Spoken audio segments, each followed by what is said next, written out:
Hello and welcome to this Swift tutorial. In this video, we will be taking a look at some tap gestures. And I'm also going to give you a preview of the drag gesture. So lots of exciting gestures coming up and how to use them and all that good stuff. So if that is something you want to take a look at, then jump with me into this quick tutorial and we will be taking a look at it right now. So let's take a look at some gestures by creating a new Xcode project. Going to make this an app and call it Fun Gestures. Make sure that this interface is SwiftUI. Click Next and save it. So here we have our Hello World app. And for once, I'm actually going to use some of the items here or some of the views. I'm going to delete everything except the image. And I'm going to add some modifiers here. The first thing I'm going to do is I'm going to add a font and system and set the size to 40. That's just to increase the size of our already existing globe icon like that. So now with our gestures we can do a lot of fancy stuff, and so there are a lot of things we could go through, but in this video we're just going to look at a few tap gestures and some drag gestures as well. So right now we have an image which we can't do so much with.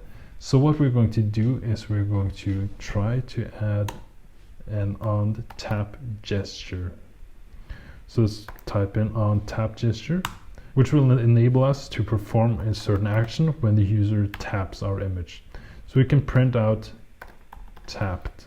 So we're simply adding another modifier as we would do in any other case. Now we're just adding a gesture recognizer so that when we tap it, it prints out tap. So let's tap it and it says tap, exactly as we wanted it to do. Now what we can do is we can add multiple gestures to one view.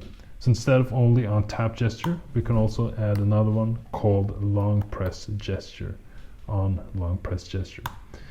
And it's just as we did up here, we can print long tap.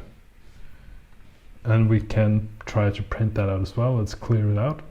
So now it actually listens for two gestures. The first one, a tap gesture, and the second one, a long press gesture.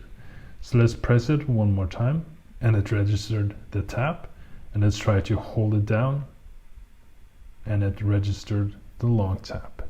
So far so good. We have added two gestures to only one view, which means two possible actions to one single view.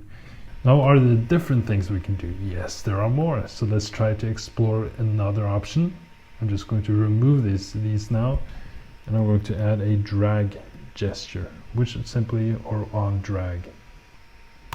And what we can do is we can actually remove these, and we can print out dragged like that. So let's try that out, and it failed, which means we probably need to return NS item provider, which is simply what provides the drag item or the item we're dragging. And now we should be good to go. Cannot convert return expression. Oh, I need these one as well. So now if we go ahead and clear this out, if I drag it, it should register as a drag. Now if your computer isn't lagging as much as mine because I'm running two screen captures, you should have it a little bit more smooth. But in any case, you will probably see the item being dragged along and register the drag. Now we can actually take this one step further, and we can drag this item around the screen and place it in random parts of the screen, and do all kind of cool stuff with the drag gesture as well. But that's coming up in the next video, so hopefully you stay tuned for that. If you enjoyed this quick little video on taking a look at a few gestures, then make sure to like and subscribe, and stay tuned for the next one, in which we will be taking a look at the drag gesture in more detail and looking at all the cool stuff we can do with that. So thank you for watching, and take care.